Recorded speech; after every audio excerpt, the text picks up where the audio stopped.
الرافضة الحوثة الشيعة لا يتعايشون، فدينهم غير ديننا، وكتابهم غير كتابنا، ومنهجهم غير منهجنا، وعدوهم غير عدونا. كيف نتعايش معهم؟ الموت أهون من أن يتسلط علينا الرافضة الحوثة. باطن الأرض أهون من ظاهرها، وأن يتسلط علينا الرافضة يحاربون هذا الخير، يحاربون السنة، يحاربون التوحيد.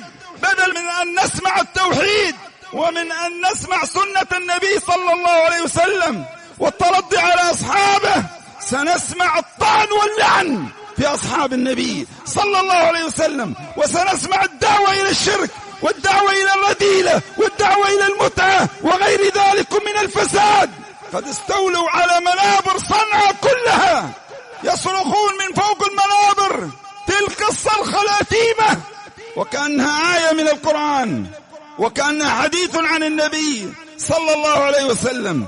ومن يسلم من الصلاة إلا ويصرخون تلك الصرخة. هل ترضون أيها الناس؟ ترضون بهذا أيها الرجال؟ ترضون بهذا يا رجال السنة؟ ترضون بهذا يا رجال الإسلام؟ ترضون بهذا؟ والعدو يداهمنا والخطر يحدق بنا. ما نرضى بهذا، والله ما نرضى بهذا الهوان، ما نرضى بهذا الذل، فإن العزة لله ولرسوله وللمؤمنين. ما نرضى بهذا. فاستيقظوا عباد الله، استيقظوا عباد الله، وانتبهوا لهذا الخطر، وتفقهوا في دينكم، وارجعوا إلى دينكم.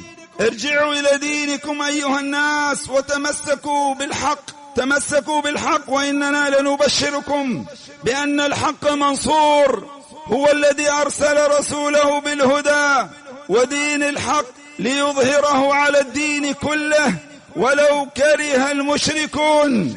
يريدون أن يطفئوا نور الله بأفواههم، ويأبى الله إلا أن يتم نوره ولو كره الكافرون. فالله عز وجل لهم بالمرصاد، إن ربك لبالمرصاد.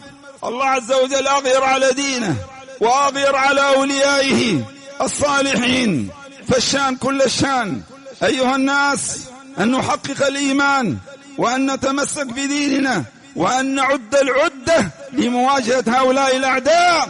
وأعدوا لهم ما استطعتم من قوة ومن رباط الخيل ترهبون به عدو الله وعدوكم، ولا تهنوا ولا تحزنوا وأنتم الأعلون إن كنتم مؤمنين.